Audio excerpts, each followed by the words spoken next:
Okay, so just one more equation to go through today. So we talked before about, power equals work divided by time. And we know also that work equals force times distance over time. Well, we can recognize that distance over time is equal to what? If you take distance divided by time, what do you get? Velocity. So we can replace d over t with velocity, and we would get power equals force times velocity. So we can also use this equation. So either one is valid, just depends upon what you've been given. So if you've been given force and distance, you're going to use the top equation. If you're given force and velocity, then you're going to use the other equation. So just based on what you've been given. And so this tells you that power is related to force and velocity. And we know that this is true, that the more force you apply, the more it's going to increase its speed. So the faster things can go. So we know that force is tied to velocity. You can look at, for a human, how the velocity changes with force. Now, we are limited in how much force we can apply. Even the strongest person has a limitation how much force they can apply. If you apply a large amount of force, it's going to slow you down. So think about riding a bike, for example. You change your gears to a higher gear. You have to apply more force. What happens? Yeah. Pedal more slowly, right?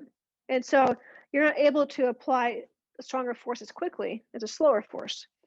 So that is a limitation on how force and velocity are limitations for a human. So if you were to look at a person who's biking, their force versus their velocity, you would see something like this. Now this is actually, you know what? Why did I do it like that?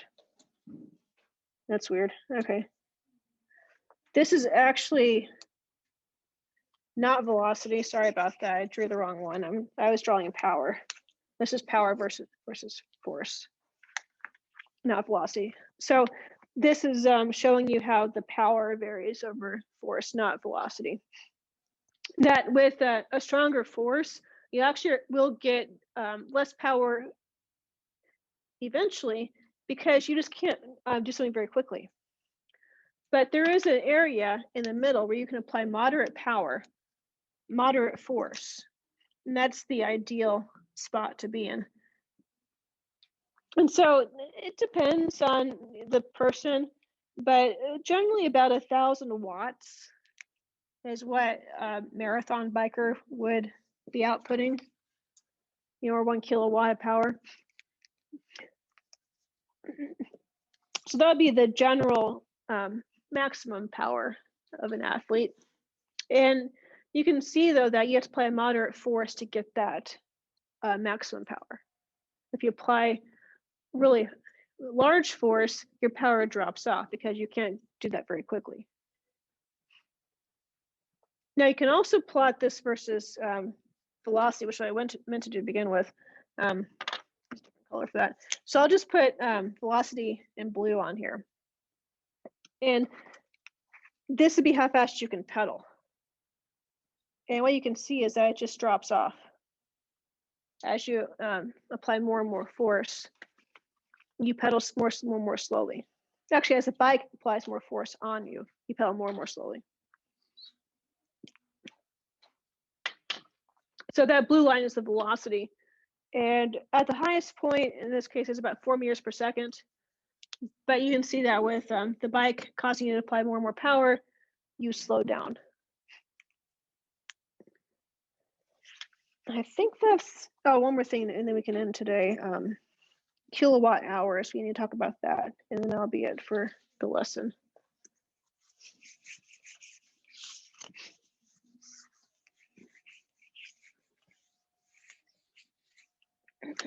So have you heard about a kilowatt hour? It's kilowatts times hour for its units. Have you heard that in any context? Where have you heard it?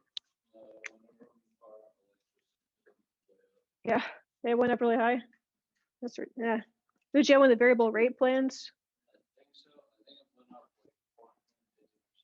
Oh gosh, that is ridiculous.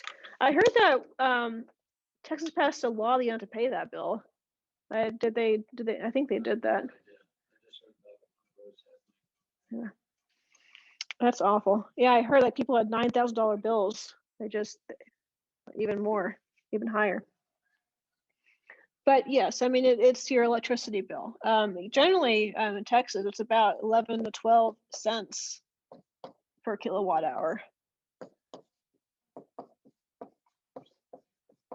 But with the snowstorm, they're going up to about even $9,000 per kilowatt hour. I may have heard in some places. So they're charging just by 1 kilowatt hour, enormous amount of energy. So what is this? As far as the units go, think about what a kilowatt represents.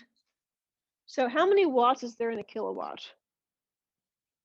Yeah, 1,000. So we would have 1,000 watts times hours.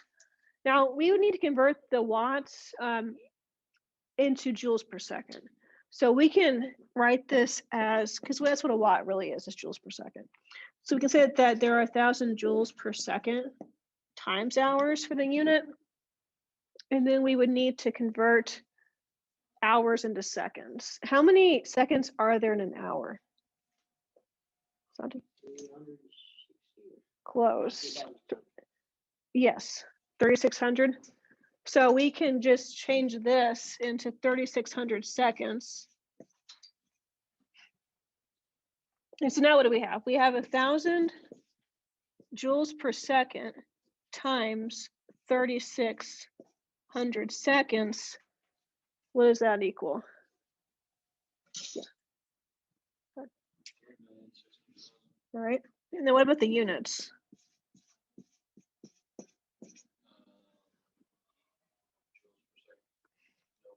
No, because we got seconds right here, right?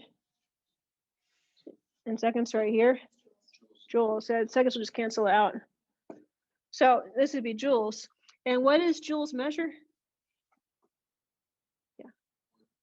Work and because of an E. What else? Work and energy. So this is a measure of energy, or how much work you can do. I mean, energy and work are related. I mean, energy tells you how much work you can do. So this is energy. And so your electric bill gives you how much energy you've been using. And what is a kilowatt hour? Well, it's how many joules you would expend by running 1,000 watt appliance for an hour. So let's say you have a 100 watt light bulb that you're running. You would need to run that for 10 hours to get 1 kilowatt hour.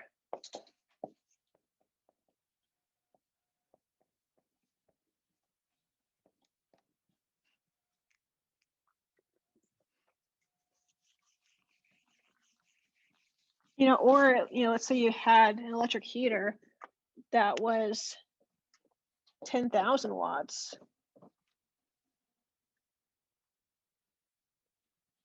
So run that for an hour, you've already used up 10 kilowatts.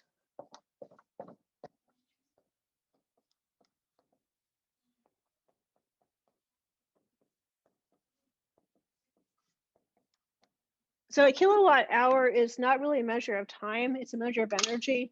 It tells you how much energy you're expending on something. Tomorrow, well, it's not time tomorrow, but next week we'll do a lab and you can discover how much power that you have. And we'll do, you can see who's the most powerful person in the class. But today I think it's just too muddy outside. So we'll have to we'll wait until it's not so muddy next week. Today on page 265, work on questions 15 through 23 for right now.